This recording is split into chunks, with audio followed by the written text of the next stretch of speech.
Friends మీకు ఈ video నచ్చితే లైక్ చేయండి, సబ్స్క్రైబ్ చేయండి. రాజ్ ఇంటికి చాలా సంతోషంగా వచ్చి, ఓహో! నేను గెలిచాను. ఇక ఆ కావ్య ఇంటికి గాని, ఆఫీస్‌లోకి ఆడికి పెట్టొద్దు అని చెప్పేసి అంటూ ఉంటాడు. ఆ మాటలు వినగానే అక్కడున్న అపర్ణదేవి ఒక్కసారిగా షాక్ అయిపోతూ ఉంటుంది. ఇంతలో వాళ్ళ తాతయ్య గారు రాజ్ దగ్గరకు వచ్చి, నీది ఒక గెలుపేంట్రా? నిన్ను నా మనవడు అనుకోవడానికి నాకే సిగ్గుగా ఉంది అని చెప్పేసి అంటూ ఉంటాడు. ఆ మాటలు వినగానే ఇంట్లో ఉన్న వాళ్ళందరూ ఒక్కసారిగా షాక్ అయిపోతూ ఉంటారు. అవునురా, నీదే ఒక గెలుపంటారా?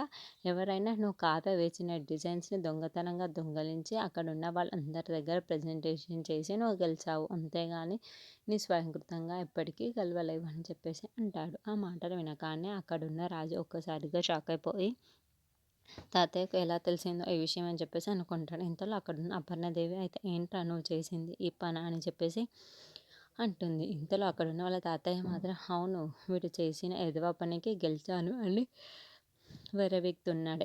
దీన్ని గెలుపు అని కూడా ఎవరు అనరు అని చెప్పేసి రాజుని చూసి అంటాడు. ఆ మాటలు వినగానే అక్కడున్న రాజు ఒక్కసారిగా షాక్ అయిపోయి చాలా బాధపడుతూ ఉంటాడు. అది చూసిన వాళ్ళ బామ్మ అయితే రాజు దగ్గరికి వచ్చి, నువ్వు చేసింది చాలా పెద్ద తప్పు.